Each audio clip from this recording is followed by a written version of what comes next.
Bonjour à tous, j'espère que vous allez très bien par la grâce de Dieu. Bienvenue aux uns et bon retour aux autres. Je m'appelle Marty Heno.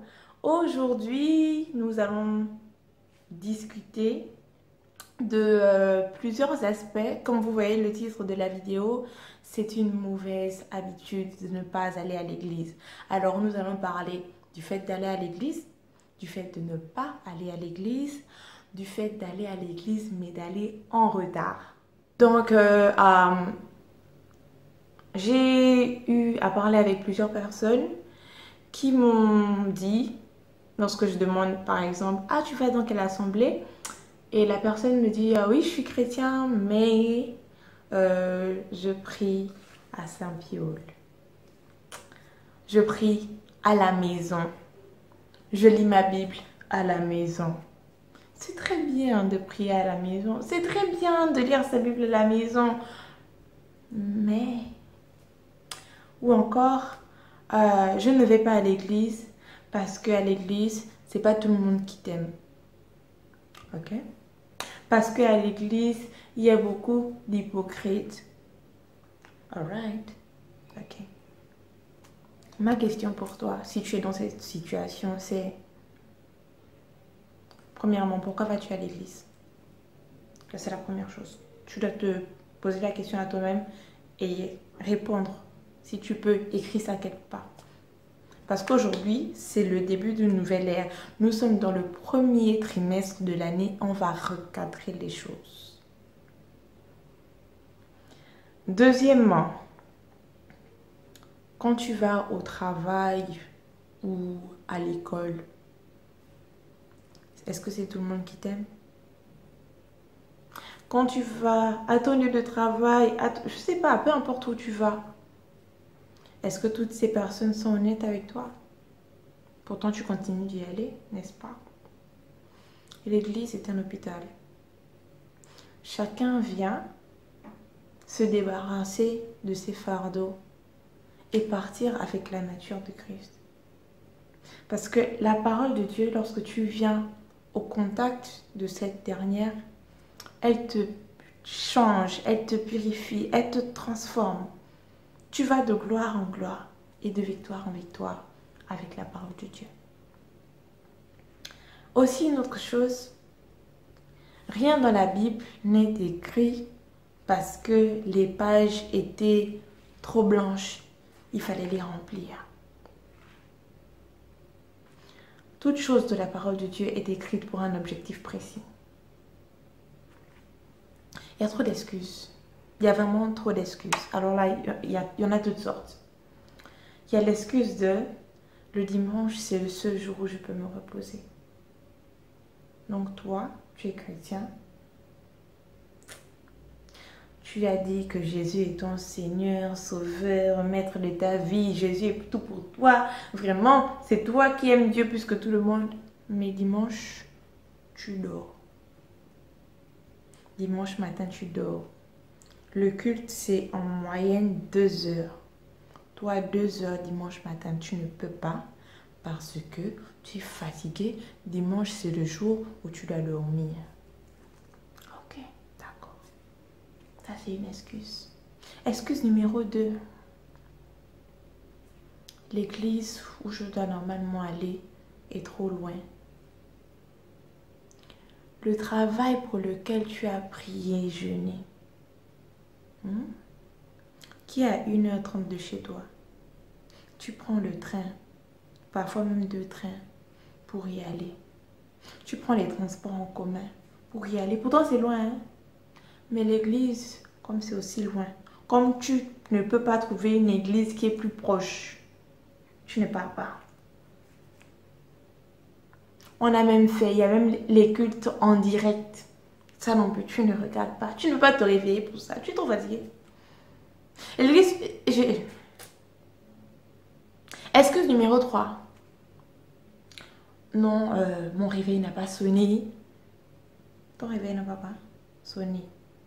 Donc, c'est seulement ça. Ton réveil n'a pas sonné, tu ne pars pas. Je me sens pas trop bien, je peux pas y aller. La guérison, c'est Dieu qui donne. Je me sens trop fatiguée. C'est l'hiver, il fait trop froid. C'est l'été, il fait trop chaud. En fait, toutes les raisons, toutes les excuses sont bonnes pour ne pas aller à la maison du Seigneur. C'est triste. C'est triste. Dans Hébreux 10, verset 25, la version Parole de vie, l'apôtre Paul dit: n'abandonnons pas nos assemblées comme certains qui ont pris l'habitude de ne plus venir. Au contraire, aidons-nous davantage les uns les autres, puisque, vous le voyez, le jour du Seigneur est proche. En 2019, toi qui regardes cette vidéo, tu ne sais pas que le jour du Seigneur est proche. Nous devons être conscients. Conscients chaque matin lorsque nous nous réveillons, nous devons savoir qu'aujourd'hui peut être le dernier jour parce que le jour du Seigneur est proche. La Bible nous dit que le jour du Seigneur viendra comme un voleur dans la nuit. Sans crier garde. Pourquoi trouvons-nous des excuses pour Dieu? Ce n'est pas un jour où on a dit dimanche matin, viens travailler gratuitement, non. Viens rencontrer ton Dieu. Viens écouter la parole qu'il a pour toi aujourd'hui. C'est tout. Ne pas aller à l'église un dimanche, c'est une mauvaise habitude. C'est une mauvaise habitude.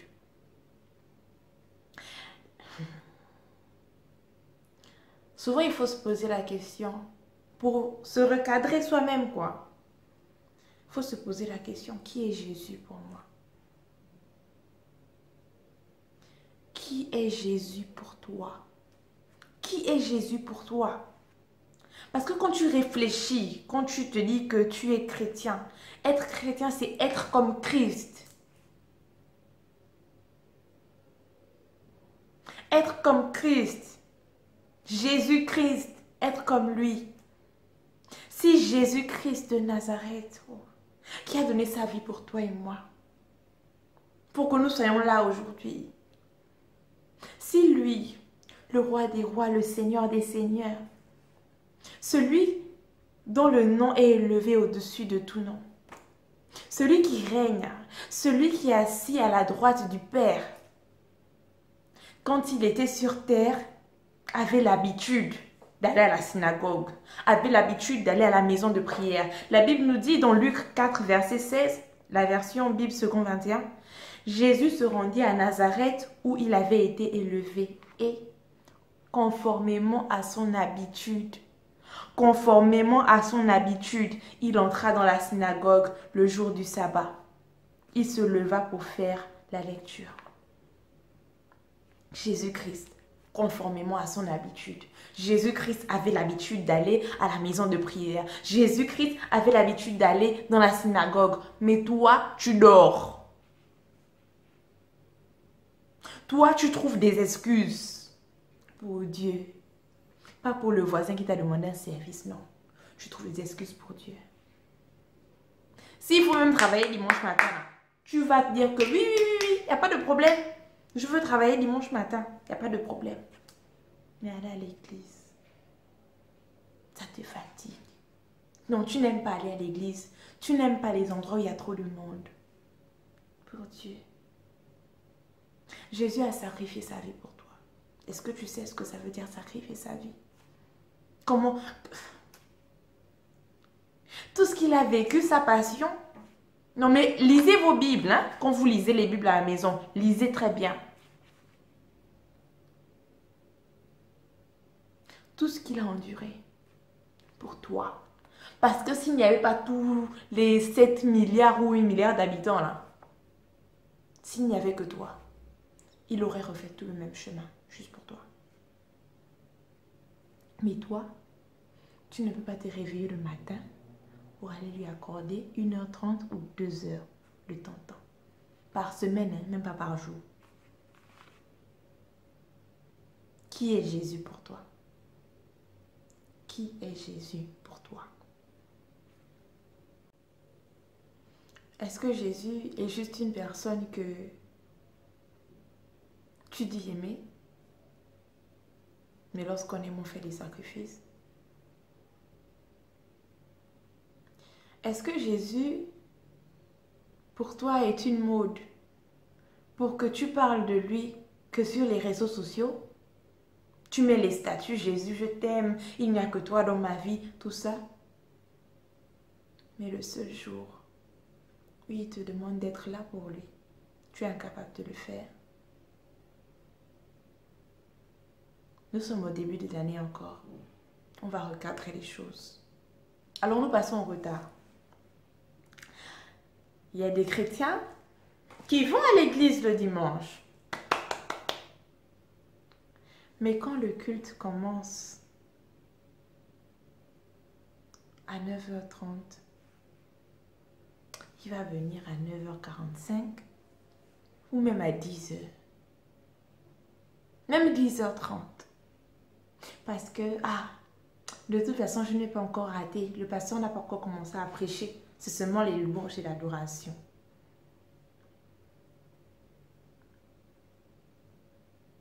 Parce qu'il ne s'est pas bien réveillé le matin. Il avait beaucoup de choses à faire. Les sœurs, parce que j'ai dû faire le ménage. Je viens à l'église en retard. Dites-moi un peu. Lorsque vous avez un entretien d'embauche, vous allez à quelle heure? Lorsque vous avez devoir ou je ne sais pas comment vous l'appeler, vous allez à quelle heure? Si on vous invitait à la présidence, vous irez à quelle heure? N'est-ce pas? Vous irez 30 minutes à l'avance, voire même 1 heure à l'avance. Parce que c'est un rendez-vous que vous ne voulez absolument pas manquer. Mais à la maison de Dieu, vous venez en retard. Vous ne savez pas que c'est un rendez-vous, hein? C'est un rendez-vous. C'est un rendez-vous. C'est le rendez-vous de la semaine avec Dieu. C'est juste que c'est délocalisé. Tu as l'habitude de prier à la maison, ok. C'est ton rendez-vous avec Dieu à la maison. Encore que certains même, le rendez-vous de la maison là, ils sont toujours en retard ou ils l'annulent. Si tu as rendez-vous avec un ministre, un chef d'État, quelqu'un de très très riche qui peut changer ta vie juste comme ça, en te donnant quelque chose, en te signant un chèque par exemple, tu te précipiterais pour y aller. Tu vas même y aller super tôt parce que tu veux voir comment sa voiture rentre dans le petit. Mais lorsque tu as rendez-vous avec Dieu, Dieu doit t'attendre. Parce que Dieu comprend. Parce qu'il comprend que voilà, j'ai raté mon train parce que je suis sortie de la maison en retard. Parce que j'étais en train de me maquiller. Je repassais ma chemise. Vous faites attendre Dieu. Pas un homme, hein? Dieu. Pourquoi? Parce que le Seigneur comprend. Parce qu'il y a la grâce. C'est une mauvaise habitude. C'est une mauvaise habitude. Ça montre à quel point vous ne le respectez pas et à quel point vous ne l'honorez pas. Oui, j'ai l'habitude d'être très douce. J'ai l'habitude d'être très très douce quand je parle de la parole de Dieu. Mais il y a des choses qui révoltent. Et ça révolte même le cœur de Dieu. Vous l'honorez comment? Si vous n'êtes pas capable d'être à l'heure pour un culte de 9h30, et là il y en a pire, il y a des cultes qui commencent à 10h, mais quand même quelqu'un ose se pointer à 10h30. Qu'est-ce qu'il faut faire? Qu'est-ce qu'il faut faire? On doit faire un planning de culte par rapport à vous. On doit faire quoi? Les autres font comment pour y être? Parce que le Seigneur comprend. Mais qui est Jésus pour toi? Quand tu dis à quelqu'un que tu es né de nouveau, né de nouveau veut dire que tu as donné ta vie à Christ. Tu lui as donné ta vie, il t'a donné la sienne. Tu as une nouvelle vie. Cette vie-là, elle est un sacrifice. Tu dis, Seigneur, prends ma vie comme un sacrifice vivant. Ça veut dire que ta vie ne t'appartient pas. Tu ne t'appartiens pas à toi-même. Tu appartiens à Dieu. Mais ton propriétaire te demande d'être là. Parce que il t'a prêté sa vie. Viens quand même. Non. Tu ne peux pas être là.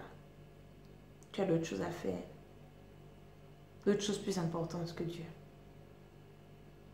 D'autres choses plus importantes que Dieu. Wow. C'est très bien.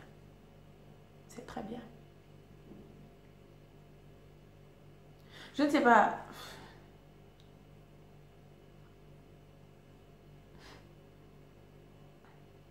Qui est Jésus pour toi? Qui est Jésus pour toi? Qui est Jésus pour toi? Pour que tu manques de l'honorer. Pour que tu manques de l'honorer. Un seul jour par semaine. Un seul jour par semaine. Tu en as 7. Un seul jour par semaine. Qui est Jésus pour toi? Pour que tu manques de l'honorer.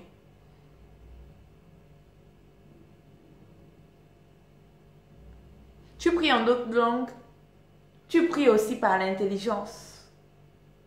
Et tu as beau parler en langue. Tu as beau parler en langue des hommes, tu as beau parler en langue des anges. Si tu n'as pas cet amour-là pour Dieu qui te permet d'aller, lorsque tu pries, lorsque tu parles, lorsque tu rapapapapa, le Seigneur entend des cymbales qui retentissent, des cymbales qui retentissent. Infidèle. Tu es juste infidèle. Et lorsque tu as un problème, tu veux que le Seigneur fasse ça pour que les choses s'arrangent très vite. Mais tu es infidèle. Tu es infidèle. Quand le jour va arriver, hein, certains diront, j'ai prié en ton nom. Et il dira, qui es-tu? Je ne te connais pas. Je ne te connais pas. Parce que toi non plus, tu ne l'as pas connu. Lorsqu'il avait besoin que tu sois là, tu n'y étais pas. Il va te connaître comment? Je ne dis pas que aller à l'église, c'est le moyen qui fait en sorte que Jésus te connaisse. Non.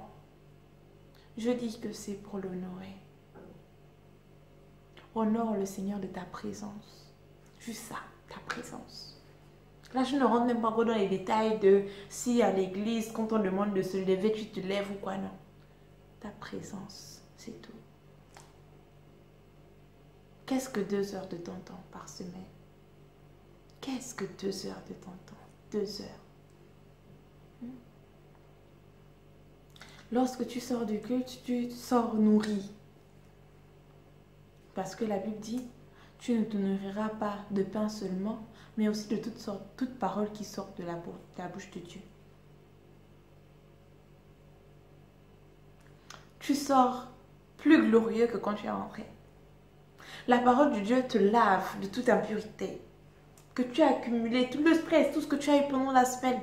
La parole de Dieu te lave, la parole de Dieu te vigorifie, la parole de Dieu te fortifie, t'encourage.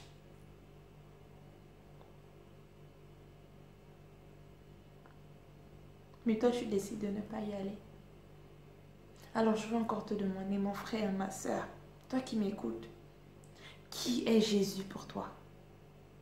Qui est Jésus pour toi?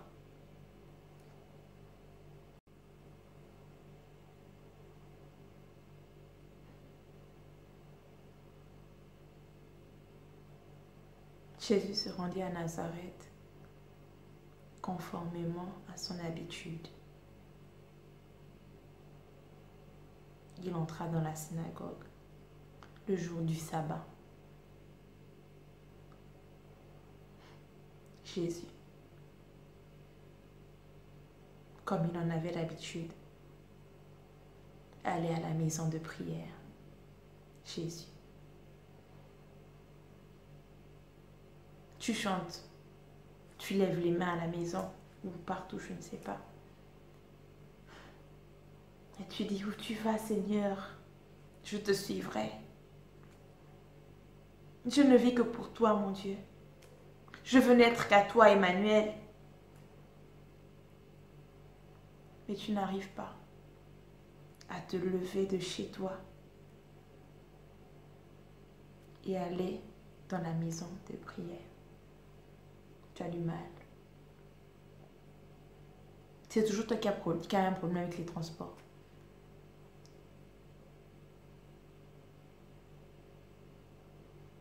Qui est Jésus pour toi? Qui est Jésus pour toi?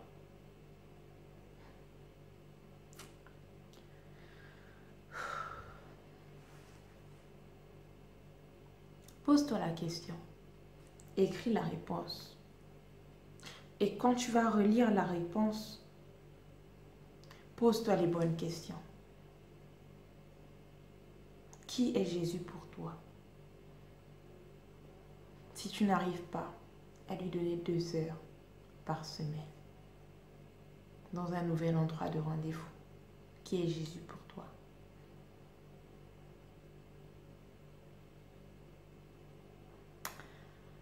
Alors,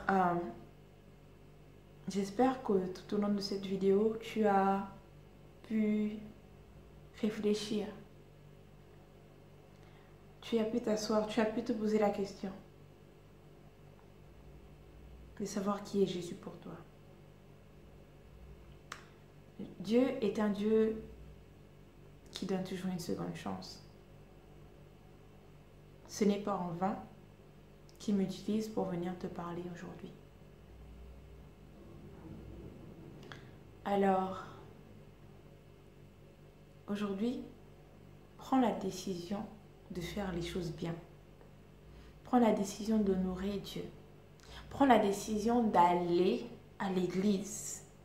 Prends la décision d'aller et d'être à l'heure. Si tu aimes vraiment Dieu, ne poste pas des posts vides. Poste des choses sur les réseaux sociaux si tu veux. Mais ce que tu postes doit être soutenu par ton mode de vie. Ne poste pas ce que tu ne vis pas.